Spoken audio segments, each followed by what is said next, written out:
నడుమ అందరూ కార్లు కొంటుర్రు. కానీ పార్కింగ్ జాగాను మర్చిపోతుండ్రు. రోడ్డు మీద పడేస్తే అదే ఉంటదని అనుకుంటుర్రు. రోడ్లు మా తాత జాగిరన్నట్టు కబ్జా పెట్టి బండ్లను అడ్డంగా పెడుతుండ్రు. తొవ్వెంటి పోయేటోళ్లకు మస్తు తిప్పల పెడుతుండ్రు. ఇక ఇప్పటి సంధి అట్లా కావద్దని మహారాష్ట్ర సర్కార్ ఏం మిగురం చేసిందో చూడుర్రి. నిన్నీయాల రోజుకిన్ని కొత్త బండ్లు రోడ్ల మీదకి వస్తున్నాయి. మరి వచ్చిన బండ్లు పెట్టనికే జాగ లేకుండా పోతుంది. ఇప్పటికే బండ్లు ఉన్నోళ్ళు పార్కింగ్ పెడతామంటే జాగ ఖరవైంది.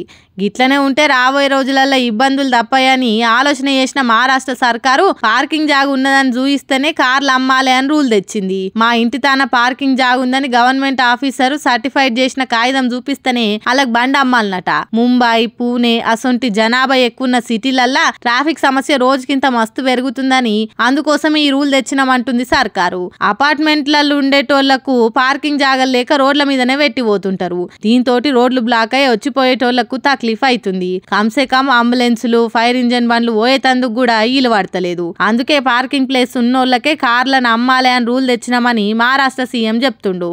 అయితే సర్కార్ రూల్ ను కొందరు మంచిగానే ఉందంటే ఇంకొందరు ఇదేం తలతిక్క రూల్ అని మండిపడుతుండ్రు.